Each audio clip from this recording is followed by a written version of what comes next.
Under the Mariana Trench is something very mysterious that has an impact on the whole planet and could even answer questions about the origin of life on Earth. In this video, we dive to the bottom of the Mariana Trench, so be sure to stay tuned until the end. And if you like it, I'm galactically happy about a thumbs up and a comment, because that's how we get the YouTube algorithm to show this video to even more people. Thank you guys and welcome!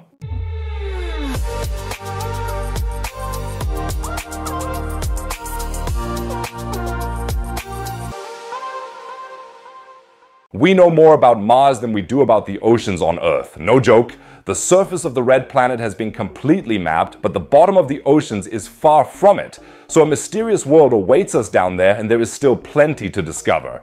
And one of the places that most captures the imagination is the Mariana Trench, the most impressive deep-sea trench on our planet. It extends up to 11 kilometers deep between the Philippine and Pacific continental plates. This makes the depths of the Mariana Trench one of the most unexplored places on Earth, and the deepest part of the world's oceans is in the Mariana Trench, but there is a bit of a dispute about exactly where it is. There are several contenders, but they all differ by only a few meters. The two favorites for the deepest locations are the Challenger Deep with a depth of 10,994 meters and the Witches Deep with a depth of 11,034 meters.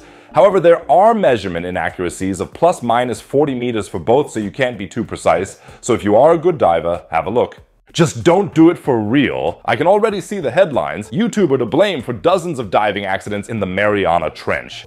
And even in the unimaginable depths of the Mariana Trench, life still exists. But no megalodons or anything like that, as other YouTubers like to claim. It would be cool, but it belongs in the realm of fantasy. Here you can see the video recordings of a deep-sea robot from a depth of 8145 meters, which has actually found fish down there that seem to thrive there. Not just fish, but also gigantic crabs that are much larger than their relatives further up in the oceans. This phenomenon is known as deep-sea gigantism, but today we wanted to find out what lies beneath the Mariana Trench. So let's imagine that, contrary to my warning, you did go on your diving trip to the Mariana Trench, and now you're standing at the deepest point on the seabed and drilling down from there. Where would you end up? In the hollow Earth?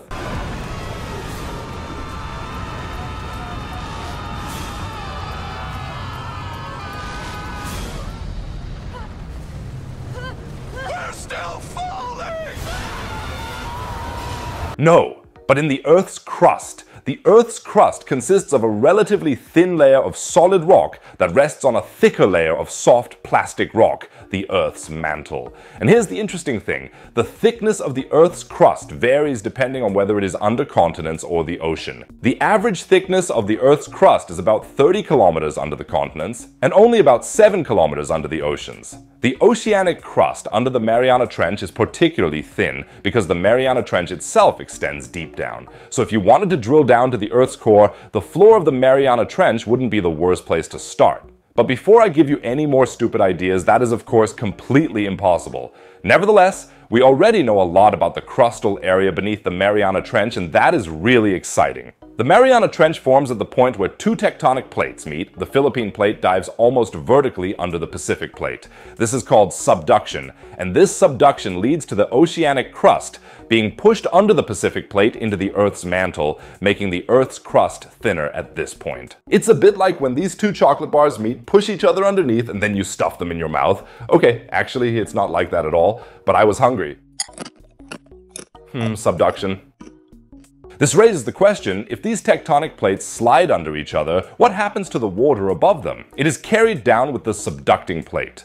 Water from the depths of the Mariana Trench is therefore transported in the subduction zone into the mantle layer beneath the Earth's crust. Of course, this also happens in other subduction zones, so that a significant proportion of the water is not stored in the oceans or the atmosphere, but in the Earth's mantle. Incredible. A few years ago, scientists discovered that the water is transported up to 24 kilometers deep, in other words, far below the Earth's crust. Imagine you are a small shrimp swimming around unsuspectingly in the deep sea, and suddenly you are subducted under the Earth's crust.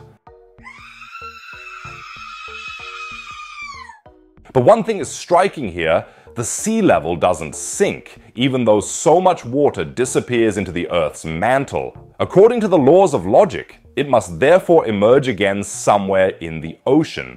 So apparently there is a gigantic global water cycle through the Earth's mantle, and now it gets even more exciting. Researchers think that a large proportion of the water from deep-sea volcanoes returns to the oceans. Just as volcanoes form on the Earth's surface where continental plates meet, the same is true on the ocean floor, and many scientists think that it is in these deep-sea volcanoes that terrestrial life may have originated. This is called hydrothermal primordial soup theory. I love that term. The hydrothermal vents near deep-sea volcanoes produce hot, mineral-rich fluids that flow out into the ocean. These fluids are often several hundred degrees Celsius hot, have high pressure, and high levels of chemical compounds that can serve as potential energy sources for life.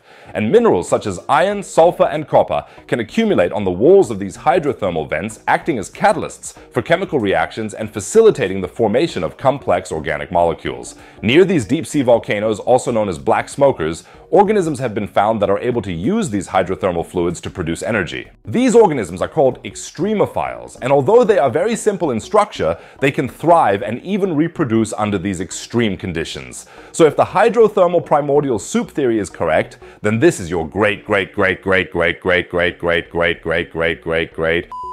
One eternity later. great grandpa.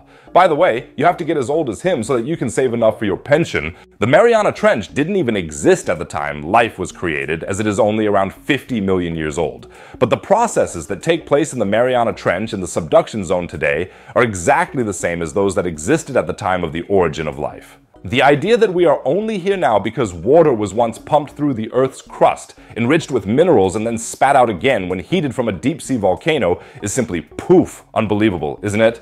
It's time to say thank you, so everyone write "thank you deep-sea volcanoes" in the comments. That's the least we can give back.